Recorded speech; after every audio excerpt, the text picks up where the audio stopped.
somewhere at the beach. Here we go. Bobbie, stand by, please. 3, 2, 1. We're rolling. Well, Chevy, good to see you again. You too. Here in Los Angeles to talk about Funny Farm. I have to be real honest with you. I've never been, one to kind of tap dance around. When I first heard about the picture, I thought, oh, here we go. Chevy Chase does Green Acres. Now, I'm backtracking and saying that I sat there last night, laughed my head off, and had a wonderful time. You did? Yeah, I really did. Great. Yeah, I enjoyed it a lot, Chevy. That's I really why we did. make them. Yeah. But I wonder if that thought crossed your mind going into it, that there would be comparisons, because it's an old plot, but you have brought fresh new things to it. Were you concerned? They always compare. I mean, I guess I'm concerned every time I do something that it's not going to work. I wasn't concerned with comparing it to Green Acres, although it's actually a nice thought. I happen to love Eddie Albert. I thought this would be distinctly different because of George Roy Hill.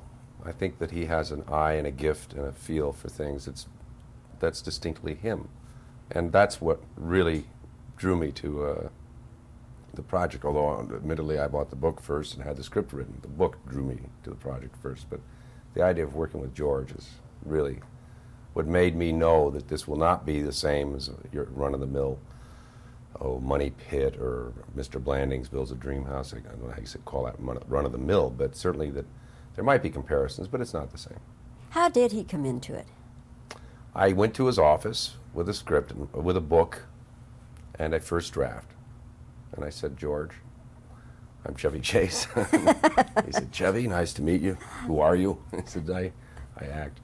And, we both had the same shirt and pants on. We both dressed exactly. We both had white sneakers, khaki pants, and a blue shirt on. And, some sort of button-down collar. And it was remarkable how well we got along. We were both sort of the same type of guy. And there's no pretenses with George at all. He's a remarkable man who's an artist and who knows little of the extraneous elements of Hollywood or who the stars are or what movies are doing well or any of that junk. He just likes to do what he does. And we just got on, famously. He looked at it and he doesn't do a lot of projects. He takes his time. And he said, well, I can see that there are funny elements here, fun elements. Let's explore it. We took a year on the thing, getting it ready. One of the running gags that works so well is the Dutch door. Yeah. Is that in the book? No. I Whose don't remember. idea? I think that's a physical concept that George and I worked out.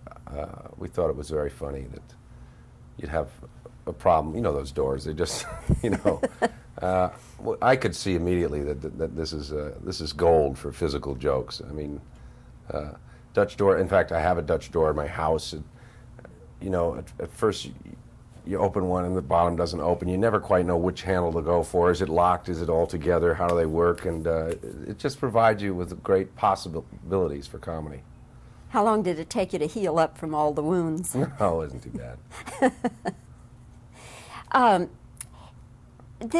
Another thing about this film is that you did it on location in New England. Yeah, in Vermont. And you have a great deal of fun with the local people, and I'm wondering how the people of Vermont are going to react to it when they see it. I think that they will see that it's good-natured and that it's funny, and they'll enjoy it.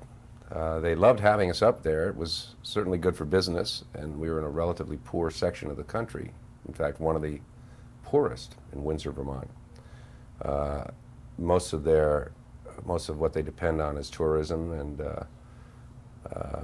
so we brought a lot of work up there too. They were great people. They loved having us up there, and I don't think that the movie is pointedly derisive of Vermonters or anything like that. It's just about sort of city country. Could you make such a drastic change in lifestyle as your character does in Funny Farm? Possibly.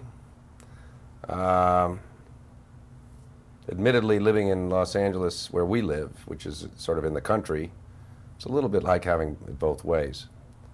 In terms of life change, that is saying, the heck with all this, I've thought about it. I've thought, okay, I've done my performing thing. Now I think I'd like to go write or direct or something like that. Those things can be easily said, but whether you can do them, that's another question. When is Caddyshack 2 coming? That's coming out in July. I'm in that, and it's a very clear-cut difference in character, you'll see. Much broader, much different. It's the old Ty Webb character. It says special appearance. Does that mean like cameo or what? Yeah. It's, in other words, I'm not starring in it. I don't get the blame. And I don't have nearly as many scenes as in the first one. I shot a 2-week stint on it. That's what you wanted, or Yeah. Rodney in it? No, he's not. Didn't want to be in it? You'd have to ask Rodney. I don't know why he's not in it, but he's not in it. Bill Murray? Billy's not in it. Who is in it? Jackie Mason is playing kind of the Rodney character. Danny Aykroyd's in it, playing a familiar character similar to what Billy might do. Randy Quaid. There's a lot of Billy and Randy, too. Very good. Robert Stack, similar to the Ted Knight character from before.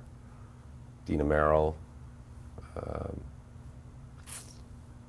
number of others. I didn't get to work with all of them, but pretty good cast.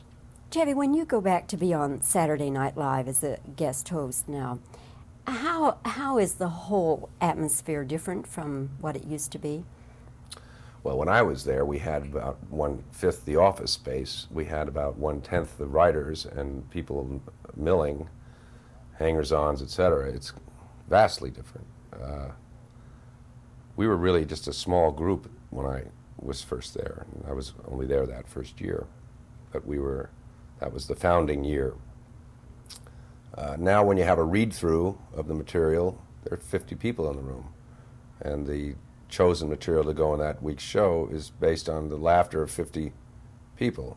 I don't like that idea. Quite frankly, I think you have to depend on the writers and the performers, just that little tiny little group niche. But of course now they've got about 20 writers too. Back then we had, I think, 6. So it's very, very different. I never will know how you people did that. What a grind. Yeah, it's a grind. I just never will know how you did it. Well, I think you're in this business and you know that it's always a grind. This business is tough. It's not easy. It's hard work. People just get to see you sitting there talking. They don't know what you've gone through to do what we're doing now. It's tough. It's fun, too, But it's especially fun. when I talk with you. Well, thank you. Thank you, Chevy, and good luck with the picture. Again, I will say I enjoyed this picture. Go see Funny Farm. Thank you.